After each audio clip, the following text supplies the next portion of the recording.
Assalamualaikum warahmatullahi wabarakatuh. Ya teman-teman Alfam Nikapi, pada kesempatan kali ini Alfam Nikapi mau menyortir ikan kesayangan kita semua yang mungkin sudah tidak asing lagi bagi kalian para breeder atau pecinta ikan gapi untuk jenis yang satu ini. Apa jenis ini? Teman-teman sudah tahu pastinya. Ya benar sekali, ini adalah albino koi red ear untuk yang betinanya. Nah, apa yang perlu kita sortir? Yang kita sortir adalah yakni ya betina-betina terbaik pastinya yang nantinya kita pilih. Bagaimana betina-betina terbaik? Nah, di sini ada sudah contoh yang kurang baik. Tapi kurang baiknya ini sebetulnya bagi sebagian breeder itu ada yang bilang ini malah terbaik. Nah, tapi bagi saya pribadi kurang suka, apalagi dia kurang merata gini. Kecuali kalau memang merah pekatnya itu bisa merata banget. Nah, ini contohnya. Ini sebetulnya merahnya pekat dan ada gen king koi yang bawah. Ntar saya ambilkan yang bawah. Nah, ini ada gen king koi-nya di kepalanya.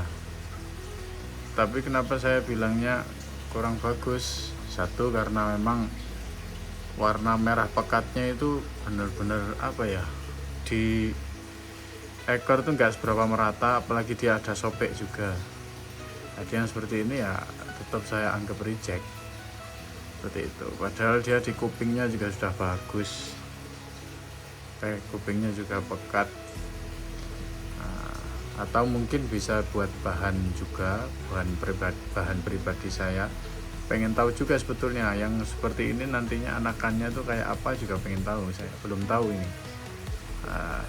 Oh iya, untuk usia ideal untuk sortir ikan jenis ini adalah 3 bulan ke atas.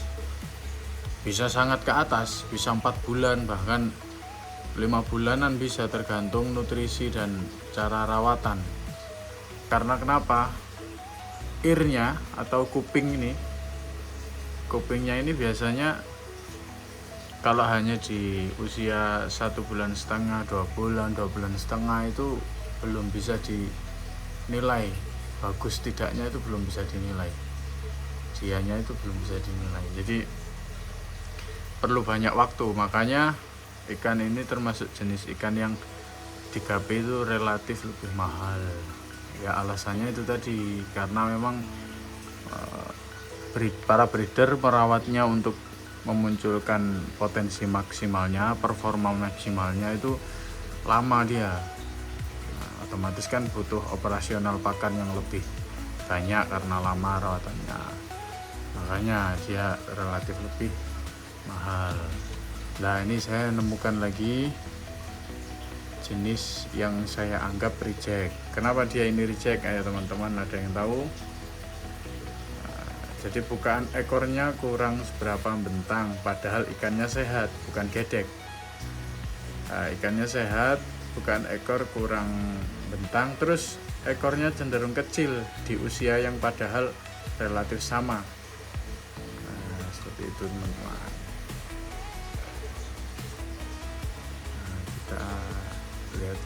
Kita lihat lagi mana yang kita anggap reject. Nah, seperti ini kita anggap reject. Nah, ini teman-teman bisa tahu nggak apa yang membuat saya anggap reject?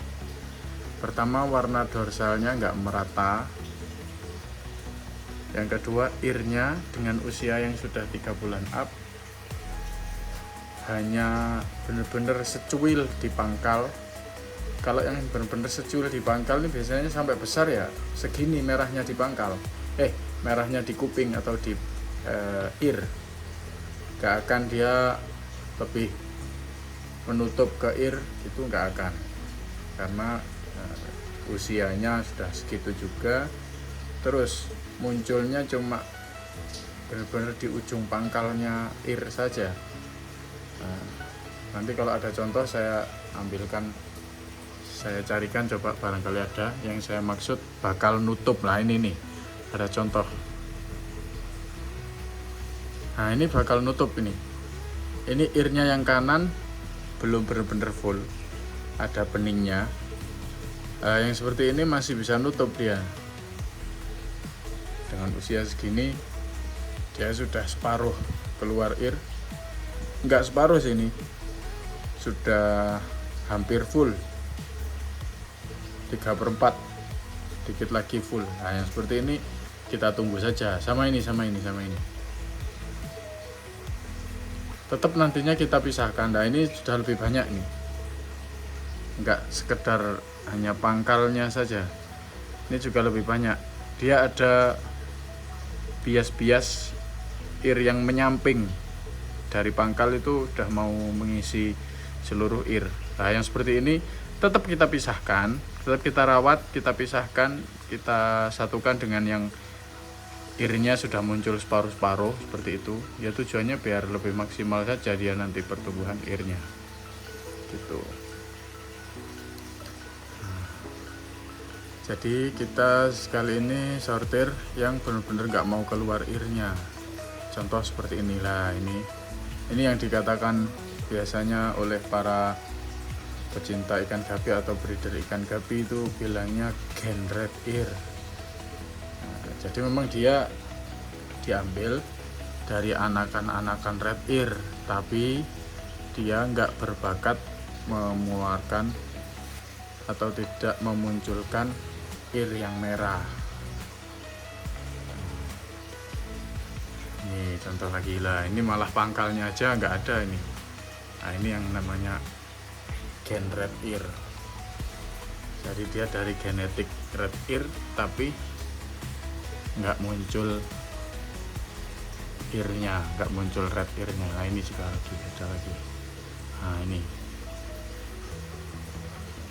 Lah untuk prosentase teman-teman, padahal saya pakai indukan semuanya itu red ear, indukan jantan maupun betinanya.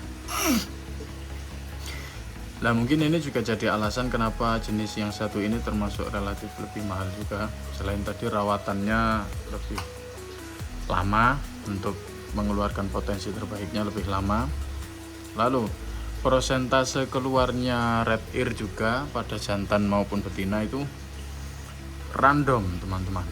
Lah saya belum coba yang gen red ear, yang katanya kan gen red ear itu juga bisa memunculkan ear. Lah saya analoginya seperti ini, saya pakai indukan red ear saja yang jantannya dua-duanya earnya itu muncul atau earnya berbakat, benar-benar sudah red ear saja, anakannya bisa munculnya random atau earnya ada yang tidak, ada yang red ear seperti itu. Lah bagaimana ketika saya pakai gen red ear atau yang earnya itu nggak mau merah? Pastinya akan lebih banyak lagi potensialnya dia nggak keluar red ear. Nah maka dari itu saya pastinya pakai indukan ya pasti yang red ear semua. Teman-teman juga saya sarankan ketika membeli ikan jenis ini ya, saya sarankan belilah ikan yang memang sudah matang warnanya, maksudnya earnya juga sudah nutup sempurna, kupingnya merahnya itu sudah nutup sempurna, nggak pakai nunggu lama-lama seperti itu. Jadi cara kita kalau pengen ngebreed jenis ini ya seperti itu kalau menurut saya. Jadi harus kita pilih benar-benar yang warna, terutama warna pada kupingnya ya, pada earnya itu harus yang benar-benar sudah nutup sempurna. Nah saya contohkan seperti ini. Nah ini dari segi body nggak termasuk yang paling besar di sekumpulan ini, tapi dia earnya sudah full, terus ada pekat-pekatnya di ekor. Nah, seperti ini menurut saya cocok buat indukan, ada pekat-pekatnya di ekor.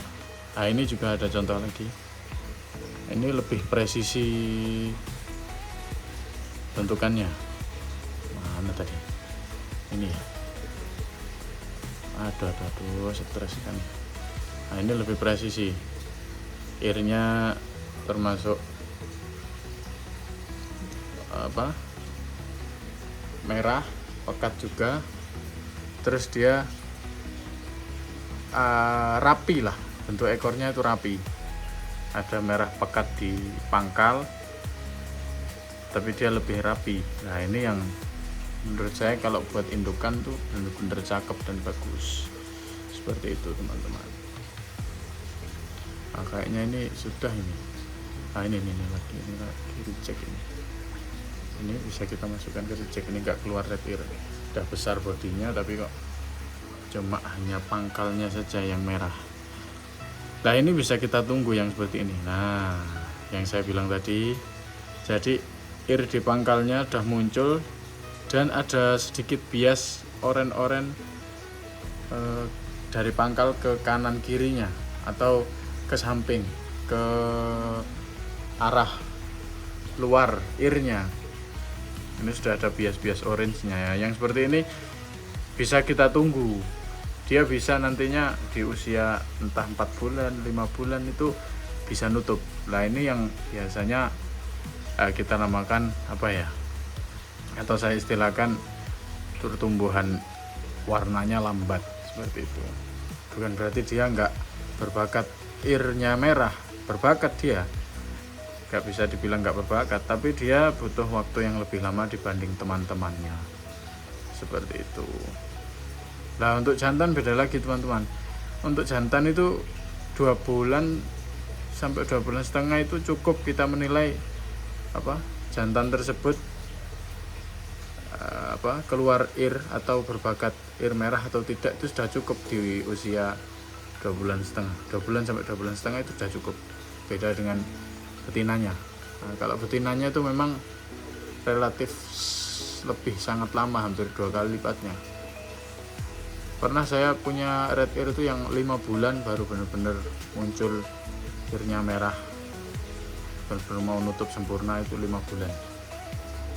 Nah itu di peliharaan saya pertama, ketika saya melihara koi red ear di awal-awal. Ketika di pertengahan mulai itu lumayan bagus, karena mungkin selective breedingnya itu tadi. Ya sebetulnya saya ambil indukan juga selective breeding dari breeder sebelumnya, mereka bilangnya selective breeding, tapi tidak menutup kemungkinan karena kita tidak tahu rawatan sebelumnya, bisa jadi pada saat remaja itu mereka berkumpul jadi satu dengan jantan yang tidak dipisah sampai jantan itu bisa memijah. Nah sedangkan koi red ear atau jenis koi red ear ini kan jenis yang perlu dua-duanya, menurut saya harus red ear, perlu dua-duanya harus red ear. Nah ketika remaja teman-teman bisa sambil membayangkan apa yang saya ceritakan ya. Jadi ketika remaja sampai jantan itu bisa nusuk gonopodium betina, itu kalau nggak dipisah, jantan itu berpotensi belum tentu bagus di usia remaja tadi. Nah, makanya yang saya bilang untuk jenis-jenis tertentu saya butuh pisah jantan betina. Alasannya salah satunya yaitu agar tidak kecolongan jantan yang kurang bagus nanti nusuk betina yang kayak gini-gini. Yang ini yang bagus-bagus kan, ini sudah final sortir kayaknya ini. Ini kan yang bagus-bagus, earnya merah-merah semua. Nah, kita jajarkan lah biar teman-teman bisa bandingkan. Nah, jadi tujuannya sortir di awal atau pisah jantan betina itu ya tadi. Nah, dari situ saya bisa ambil kesimpulan, tadinya oleh breeder yang saya beli itu ikan koi red ear yang saya ambil dari breeder sebelumnya, itu yang pertama saya ambil, bisa jadi dia hamilnya sudah sama jantan yang tidak merah irnya. Makanya anakan dari ikan tersebut ketika saya pelihara dominannya ya random banget. Pertama-pertama bahkan saya berapa ekor ya, 50-an ekor itu cuma 3 betina yang irnya merah, bener-bener cuma 3 padahal banyak betinanya. Nah itu karena kurang selektif breeding. Yang nggak ada salahnya juga, ya itulah seninya dalam bermain ikan hias jenis gapi atau spesifik jenis koi red ear. Jadi ya kita perlu kesabaran, telaten, dan lain-lain, terutama ketika breeder-breeder tersebut memang termasuk penggiat kualitas, spesifik di jenis albino koi red ear. Dan perlu juga mungkin saya sampaikan untuk jenis ini bener-bener bagaimana ya, rawatannya itu gampang-gampang susah ditebak gitulah. Bisa tahu-tahu tanpa sebab itu sakit, benar-benar analisanya itu kurang bisa presisi. Saya sebagai breeder terus terang kurang seberapa bisa presisi ketika memantau ikan jenis ini. Dari situ saya sedikit ambil kesimpulan, ya dari situ juga mungkin jenis ini relatif lebih mahal karena memang rawatannya ya seperti itulah, rawatannya lebih rewel apalagi di musim penghujan yang seperti ini. Nah ini kita alhamdulillah sudah selesai, kita sortirnya. Teman-teman bisa nilai ya, mana jenis yang berkualitas, mana jenis yang kurang bagus. Kurang bagusnya ini apakah tidak laku dijual, Om atau Mas atau Kak? Bisa laku, tapi kita pastinya harus menurunkan harganya. Jangan kita samakan dengan yang ini. Seumpama ini harganya katakanlah saya umpamakan 100 per pasang, ya ini harusnya bahkan separuhnya atau bahkan lebih di bawahnya lagi kalau ingin ini juga segera laku. Apalagi kita juga tahulah, sama-sama tahu bahwa yang di analogi tadi, yang kedua-duanya red ear saja bisa jadi anak turunnya itu random, nggak semuanya red ear. Apalagi ketika mereka para breeder ya mungkin tujuannya untuk pemula, mungkin agar mungkin ketika ikan itu dalam kita masa belajar kan pasti ada kayak file-filenya kegagalan dalam memelihara. Nah, itu mungkin cenderung lebih ramah di kantong lah. Kalaupun ikan seumpama sakit atau amit-amit bisa mati, itu kita nggak terlalu menyesal yang mendalam seperti itu. Ada dengan jenis yang memang sudah disortir dan kualitasnya sudah bisa kita lihat ini, pastinya nanti ketika kita pelihara, waduh kalau mati itu ya sedikit atau banyak diakui atau tidak pasti ya adalah penyesalan, waduh eman rek kan kayak gitu. Jadi seperti itu teman-teman untuk jenis yang satu ini. Gimana menurut teman-teman, ikan-ikan di Alfamni Gapi untuk jenis ini bagus enggak? Ya ini albino koi red ear yang ada di tempat Alfamni Gapi. Jantannya udah pernah saya tunjukin enggak ya? Jantannya kayaknya udah pernah sih, cuma nggak bener-bener waktu sortir gini kayaknya di konten-konten sebelumnya. Seperti itu teman-teman. Jadi menurut saya Alfamni Gapi kesimpulannya adalah jenis koi red ear ini ya jenis yang termasuk gampang-gampang susah, gak terlalu cocok untuk teman-teman yang masih sangat pemula atau pemula, minimal sudah pernah rawat ikan gapi baru berani ambil jenis ini. Karena saya juga pun jenis albino koi red ear ini dari kali kedua saya mencoba. Jadi kali pertama saya coba jenis koi red ear ini, pertama gagal apalagi belinya juga cuma satu pasang, itu gagal saya, mati indukannya, belum sampai beranak bahkan. Terus kali kedua, nah ceritanya tuh gini teman-teman, jadi ini termasuk perjuangan juga. Ceritanya seperti ini, jadi kali kedua saya tuh beli dua pasang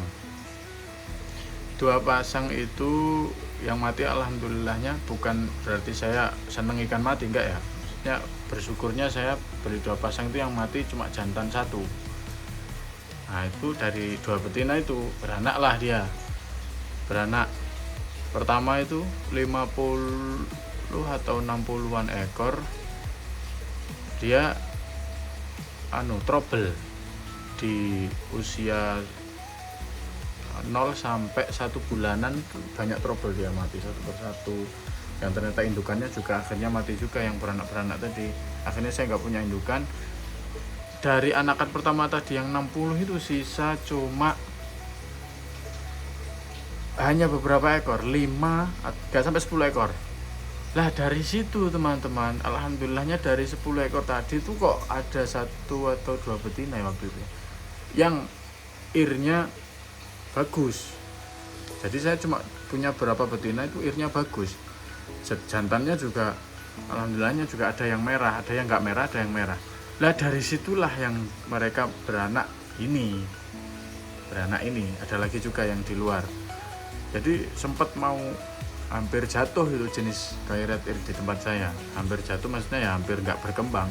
Ya karena tadi anakan pertama cuma satu-satunya peranakan yang saya punya, malah trouble kayak gitu. Sisanya cuma hanya gak sampai 10 ekor itu, cuma saya tetap saya telateni, alhamdulillahnya hidup dan dia bisa berkembang biak.